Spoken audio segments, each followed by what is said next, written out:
pakai. Kenapa kok sekali pakai? Saya kasih tahu Bapak Ibu cara buatnya minyak. Minyak yang kita konsumsi hari ini adalah minyak-minyak dari kelapa sawit. Minyak dari kelapa sawit itu, minta maaf, saya kasih tahu ya, bukan dari kelapanya. Dan bukan dari, kalau kelapa itu kan ada sabut, ada batok, ada kelapa, betul ya? Bukan dari kelapa itu. Minyak kelapa sawit yang paling banyak sekarang ini dari janjangnya kelapa sawit. Sabut dan tali benang apa janjang. Kalau yang betul-betul minyak yang dari kelapanya itu mahalnya minta ampun. Tidak mungkin nutut kalau kita dijual. Jadi maaf saya katakan, kita ini konsumsi minyak yang paling jelek sekali. Karena itu harus dipanaskan di suhu 750 derajat baru keluar minyak. Suhu 750 derajat itu jenengan masukkan plastik ini masuk hilang. Jenengan masukkan apapun di dalamnya hilang. Itu racun tingkat tinggi. Karena itu kalau kita goreng pakai itu memang hari ini lebih cepat. Jenengan kalau ciri yang sudah tahu minyak kelapa zaman dulu yang hidup sudah di 3 generasi, jenengan bisa membedakan. Keripik zaman dulu dengan keripik zaman sekarang beda. Keripik zaman sekarang itu jauh lebih renyah dibanding dengan yang dulu. Kenapa kok bisa seperti itu? Karena minyaknya yang kita pakai ini minyak pemanasan tingkat tinggi 750 derajat. Kalau jenengan buat minyak kelapa sendiri itu suhunya maksimal cuma 200 derajat Celcius. Nah, apa yang terjadi ketika orang mengkonsumsi minyak dengan suhu tingkat tinggi? Yang pertama, penyakit kanker banyak, kolesterol pasti banyak. Bagaimana caranya aman? Kalau goreng sekali saja buang. Jadi goreng sekali saja buang itu bukan berarti sekali goreng langsung selesai, enggak. Kalau goreng jangan terlalu banyak minyaknya, begitu sudah selesai goreng langsung dibuang. Jangan sudah minyak itu sudah tidak sehat, jangan pakai minyak yang banyak, gorengnya berulang, yang sekarang dipanaskan, besok disimpan, disaring lagi, dipakai masak lagi, terus seperti itu. Jauh dengan cara seperti ini jangan kena sakit yang macam-macam. Pasti yang jelas kolesterol. Kenapa saya sering kali berkata hindari gorengan? Karena apa? Saya belum pernah orang jual gorengan minyaknya sekali pakai. Pasti bangkrut. Betul? Karena itu ya minta maaf, saya harus ngomong jujur di atas benar. Jadi itu kenapa saya tidak setuju dengan gorengan. Terus yang ketiga, hindari kerupuk. Kenapa kok kerupuk? Kerupuk itu bahannya cuma ada 3, saudara, yang paling penting. Ada tepung, ada minta maaf, ada penyedap, ada garam. Terus yang ketiga digoreng pakai minyak. Nah, minyak aja sudah sumbernya penyakit, ditambah garam dan penyedap. Ini juga sumbernya penyakit. Karena itu ya memang enak. Baru di Jawa ini loh saudara, kita bisa makan ikan kerupuk. Yang hebat lagi satu, saya di pulau-pulau seluruh Indonesia saya sudah datangi, hanya orang Jawa yang makan kerupuk. Ini konyol. Enak, memang enak. Di luar Jawa tidak ada ikan kerupuk. Ikan itu ikan laut kan gitu toh. Hanya di Jawa ini ada ikan tempe dan ikan kerupuk. Duh, iya ikan tahu. Bukan saya anti kerupuk, tidak. Alangkah baiknya kita cari yang sehat. Boleh kerupuk goreng pasir gitu ya. Cari yang bagus. Terus yang kedua, kalau usahakan tanpa penyedap dan tanpa garam yang tinggi.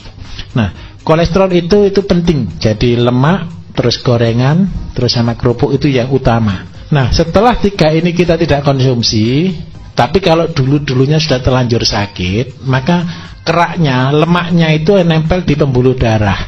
Ketika nempelnya di pembuluh darah itu sangat mengganggu untuk yang pertama adalah kelancaran peredaran darah. Ketika darah ini tidak lancar, maka penyakit mengikuti. Kalau kolesterolnya tinggi, biasanya asam uratnya ngikut tinggi.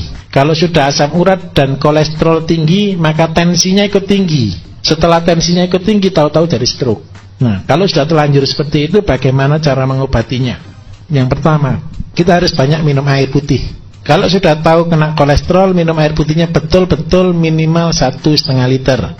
Sampai kencing kita betul-betul berwarna bening, bukan berwarna kuning, bukan berwarna coklat. Kalau jenengan waktu pipis, itu sudah warnanya kayak teh, itu betul-betul kondisi parah. Itu pasti kalau pipis sudah panas.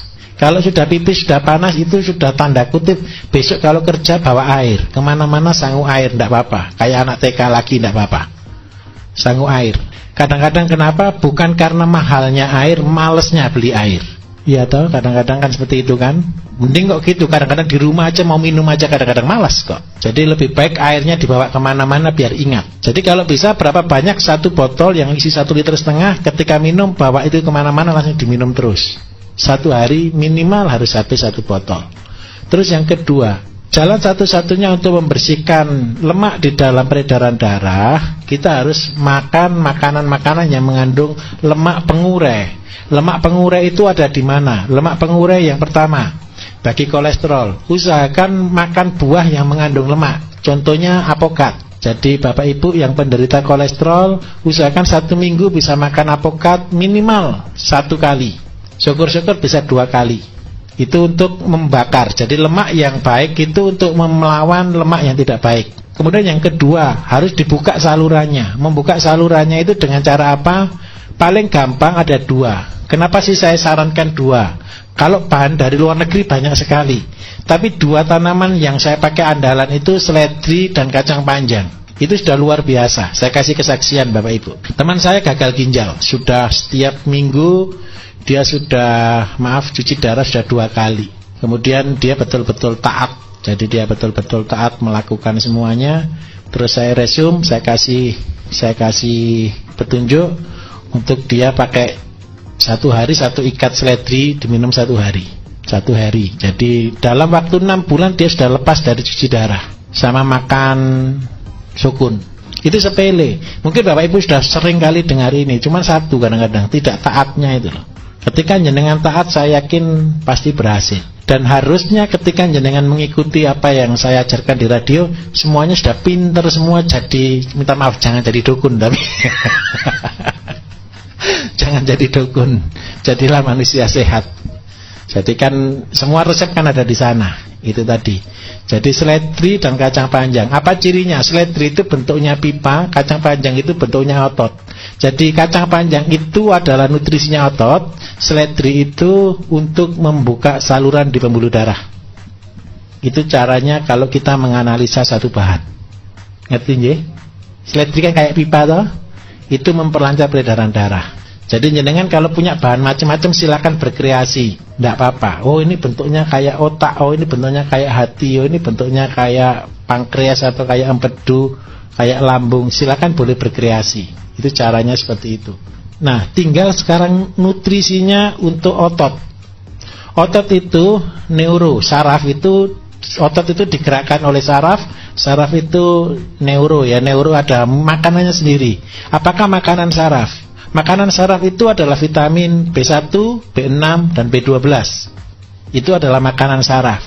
Makanan saraf yang paling bagus ada di mana? Makanan saraf itu kalau kita beli vitamin B1, B6, B12 itu mahal. Tetapi kalau kita mau murah itu ada di dalam bekatul.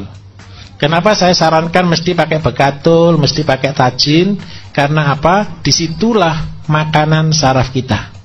Jadi kalau saraf kita digelontor, dibersihkan, tapi dia tidak ada makanannya, lama untuk koneknya, lama untuk pemulihannya. Nah itu caranya. Jadi sudah jelas kira-kira? Sangat jelas.